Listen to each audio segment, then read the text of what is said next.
Your personal brand is not just what people see, but what you do when no one looks.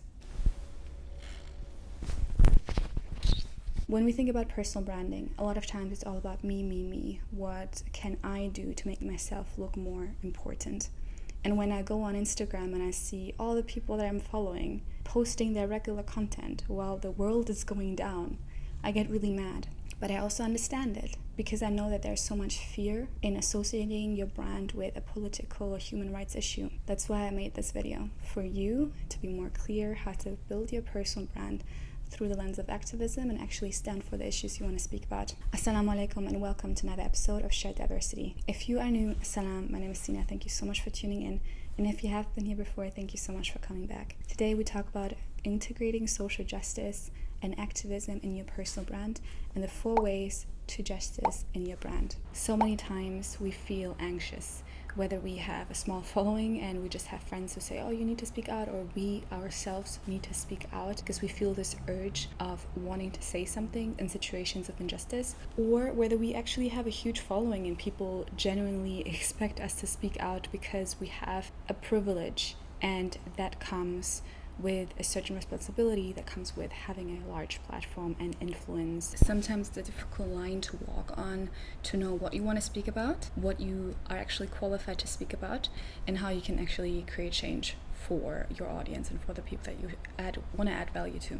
I'm going to turn off the aircon in case you can hear the voice in the background. Stippler for audio quality. Okay, so I've already talked a little bit about how you can reframe what your brand says from politics towards human rights, from, oh, this huge geopolitical situation that I barely know about or is not my expertise, to what about the people and how we can affect change. Now I'm going to outline key steps that you can remember in whatever social justice situation you can find yourself that you can apply in your personal brand. I don't hear a lot of people talk about that, and that's why I want to create content around it, because I get asked, some of my friends who have huge followings are still grappling with the idea of like, should I say something? How should I say something? Am I going to lose followers? Am I going to lose sponsorship? Is this actually my place to say something?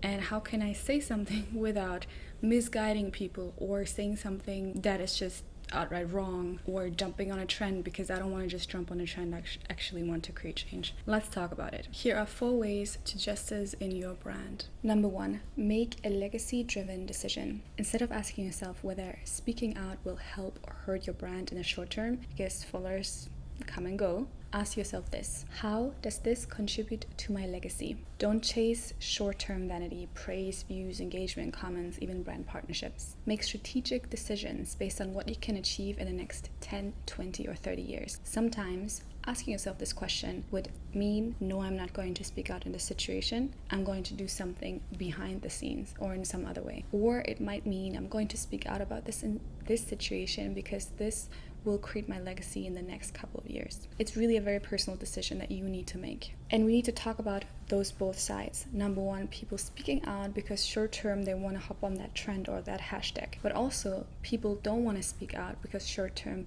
they are afraid to lose that brand partnership that told them not to speak out politically. When we think about legacy, don't only think about what can I leave behind for them, meaning followers, audience, but what can I leave behind within them?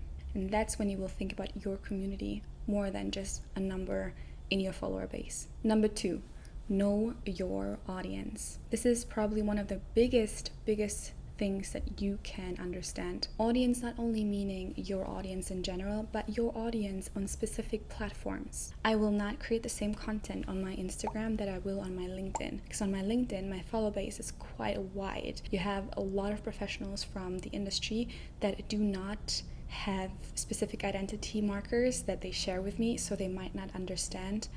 I'm not creating content for my community there.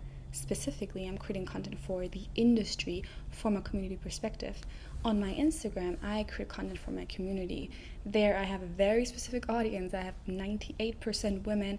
Most of them are women of color, women of faith, and that is a very specific community that I serve on that platform. That's why my content differs in different platforms. So, know your audience. Here's the key. Target the right people on the right channels. Ask yourself, on platform X, Who's my audience? How much do they know about the issue? And how does this affect them on platform Instagram? Who's my audience? Other students, artists, brand owners, mothers? How much do they know about the issue that you want to talk about? This is the basis of you creating content that will make them understand. And it will also give you an indicator from what knowledge level do you need to start explaining or targeting the issue. And number 3, how does the issue affect them?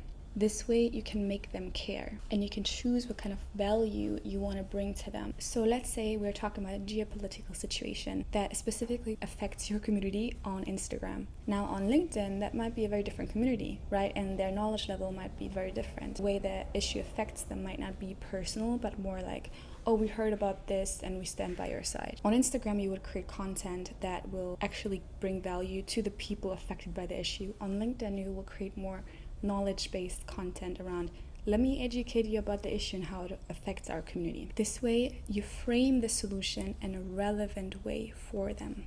Number 3, use your talents. A lot of times with social justice movements, we see people sharing the same thing over and over again without framing it in a relevant way to who they are and what they can actually contribute to the issue. So how can you use your talents? Instead of creating a piece of content that is entirely separate from your brand and what you usually stand for, from your expertise, look at it from the lens of who you are. Closely relate your talents with the issue at hand. Let's say you are a musician and you speak out about the social justice issue, but you see that every time you speak about the issue, your engagement goes down. The platform that you're posting this on is actually limiting your reach because they have flagged the topic. Let's do it like this. You're a musician.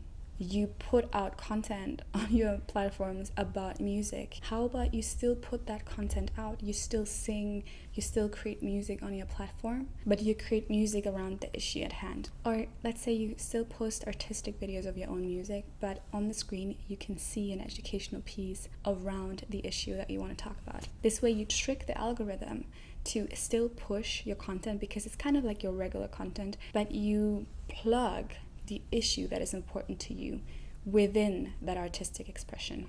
Number 4, be action-oriented. When you look at your personal brand and you want to be an activist, stop talking so much. Do something instead. Create solutions for your audience that is action-based. Instead of just creating educational content, create content where people can take action. Instead of just talking, shut up and do something. Your personal brand is not only online, it's offline. Your personal brand is not just what people see, but what you do when no one looks. So be action-oriented. If you actually want to stand up for a social justice issue, take action and drive other people, and specifically your audience, influence them to take action as well. Whether that is to support that sustainable brand, or to contact that governor for that human rights issue, or to go to a demonstration near to them, or to actually act in their personal environments to bring up that anti-racism lesson in their family with their colleagues. Because if you want to be a personal brand and an activist, being an activist means taking action. Activism actually comes from the Latin word actus, meaning a doing, a driving force. So be a driving force in your field and for your community. And now I'd love to hear from you. Leave down in the comments which of those 4 ways was the most impactful for you, and what will you do right now to apply it. If you like this video, please share with someone who needs to hear this, and make sure that you follow me on Instagram and on LinkedIn, because I will be sharing much more content around how to create a social justice brand and be an activist without compromising your brand values or direction. And I'll see you next time. Assalamu alaikum. If you loved this video, please make sure that you like and subscribe and share this with someone who needs to hear this. And I'll see you next time. Assalamu alaikum.